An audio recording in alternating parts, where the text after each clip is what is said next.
Welcome to my channel जय जगन्नाथ। समस्ते जानिछंती हमर टीजीटी आर्ट्स एवं ओडिया रो रेजल्ट एबे पब्लिश हे अछि। एबे तांगर next process that is document verification. आज हमें टिके नेसेसरी डॉक्यूमेंट्स एवं को मिस्टेक को हमें अवॉइड करिबा एवं डीबी पर को प्रोसेस हमें फॉलो करबो ता विषय टिके जानिबो। समस्ते जानते जेमति कि हमको 10th रो सर्टिफिकेट +3 रो सर्टिफिकेट दरकार एंड बीएड सर्टिफिकेट जो माने गवर्नमेंट रो बीएड करचंती तांकर तो ओनली सर्टिफिकेट एवं मार्कशीट रे काम चली जाबे। किंतु जो माने हमर बाहर जेमति कि अलगा यूनिवर्सिटी रो बीएड करचंती ताको डिफरेंट टाइप रो सर्टिफिकेट दरकार, या कि मु एठी सब लिस्ट कर देछि। मो भली जो माने आंध्र रो बीएड करथिबे तांको एक प्रोविजनल सर्टिफिकेट सहित 4टी मार्कशीट मिलिथिबो। जहाँ पाखरे ओरिजिनल सर्टिफिकेट अछि ताहा भी से माने दे परिबे, जेटा कि बहुत भलो। किंतु जहाँ पाखरे नै से माने प्रोविजनल सर्टिफिकेट रे काम चलै परिबे। प्रोविजनल सर्टिफिकेट रे प्रिंसिपल को साइन एवं कॉलेज स्टाफ रो दरकार होई पारे, किंतु मार्कशीट रे तार कोनोसी नीड नाही।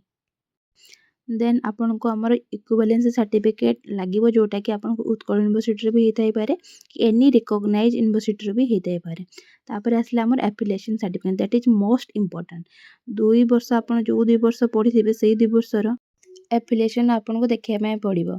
सेटा को आपनकर गोटे सर्टिफिकेट भी थाई पारे, दुईटा सर्टिफिकेट रे भी थाई पारे। एवं सबुठी इंपोर्टेंट जिंस होला टेम्पररी एफिलिएशन रे आपनकर कॉलेज रे नाम मेंशन हितिबा दरकार।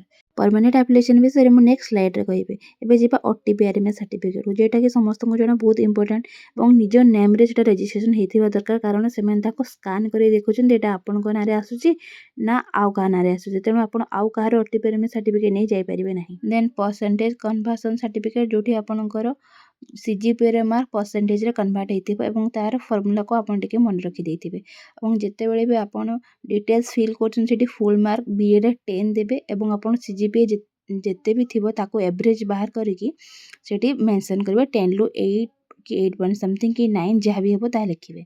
जो माने रिसेंटली पास करछन सेमान को certificate date of publication of result लेखा थिबो तो तांको कोन से एक्स्ट्रा सर्टिफिकेट दरकार नै। जो माने पूर्वरो पास करछन सेते बेले तांको सर्टिफिकेट डेट ऑफ पब्लिकेशन लेखा हि न थाए, तो तांको पय गोटे एक्स्ट्रा सर्टिफिकेट दरकार हुए। एवं देन आसीबो ओएसटीटी सर्टिफिकेट। ओएसटीटी सर्टिफिकेट रे आपन को स्ट्रीम मेंशन हितिबा दरकार, जेमति कि पीसीएम सीबीजेड कि आर्ट्स मेंशन हितिबा दरकार। जदि न थिबो तले आपन सेठी टिके जाकी इन्फॉर्म कर देबे, से माने तार सॉल्यूशन बाहर कर देबे। जेमे रिजर्व कैंडिडेट थिबे तांको का सर्टिफिकेट दरकार, जो माने यूआरए सिलेक्ट हेतिबे तांको कोनोसी सर्टिफिकेट दरकार नै। एवं जो माने पीडब्ल्यू कैंडिडेट तांको पीडब्ल्यूडी सर्टिफिकेट दरकार पड़िबो। Next the mistake that we should avoid, that is temporary application अछि देने बहुत भलो। जदि आपन परमानेंट एप्लिकेशन अछि से माने कहिबे permanent that is up to which year, को वर्ष पर्यंत आपन को परमानेंट अछि सेटा तो एठी मेंशन कराइनी, तो हमें केमति जानिबो पर जदि ता विथड्रॉ हे जइतिबो तो सेटा हमें केमति कहि परिबो। तो फिर भी आपन जदि टेम्पररी न दे परिबे से माने सेटा भी रखिबे तो किछि प्रॉब्लम होबनी। बट से माने मे बी ए क्वेश्चन करि पारंती, कारण मु जेठी मोर जेठी डॉक्यूमेंट वेरिफिकेशन होतिला सेठी गोटे पिलां को एमते प्रॉब्लम फेस करे पय पड़तिला। लास्ट रे से माने सेटा को रखि देले तो किछि प्रॉब्लम हेलानी। जो मैंने 4 to 5 ईयर हेले पास आउट कलेनी बीएड, तो से माने ट्राई करंतु ओरिजिनल सर्टिफिकेट रखिया पय जोटा आपन पय भलो। जदि भी नाही प्रोविजनल ले काम चली जिवो एवं प्रोविजनल सर्टिफिकेट रे आपन को स्टाम्प सील रहले बहुत भलो कथा। ओएसटी सर्टिफिकेट रे आपनकर स्ट्रीम मेंशन रहबा निहाती जरूरी। Then process after dB.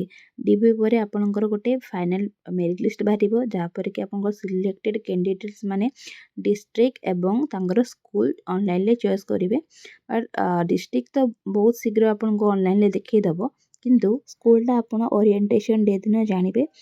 Again आपनको डका जिवो डॉक्यूमेंट वेरिफिकेशन को आपनकर सिलेक्टेड डिस्ट्रिक्ट को आपन जिबे डी ऑफिस को, सेठी पुणी जेमते आपनकर पूर्व डॉक्यूमेंट वेरिफिकेशन हेतिला सेमते डॉक्यूमेंट वेरिफिकेशन हबो। आफ्टर दैट से दिन आपनको आपनकर ओरिएंटेशन डे भी समय डिक्लेयर कर देबे। समस्त सिलेक्टेड कैंडिडेट माननको मोर हार्डली कांग्रेचुलेशन ना आपनकर हार्ड वर्क आपनको निहाती सक्सेस दबो। ए थिला details information about document verification. आपनकर जदि कोठी भी डाउट रह जाइते आपन मते कमेंट रे जणे परिबे, मु तार रिप्लाई निहाती भाबरे दे देबी। एवं समस्त को अगेन मोर congratulation, thank you to all. Further update पय मोर चैनल को आपन सब्सक्राइब कर देबे एवं लाइक एंड कमेंट करिवे। धन्यवाद।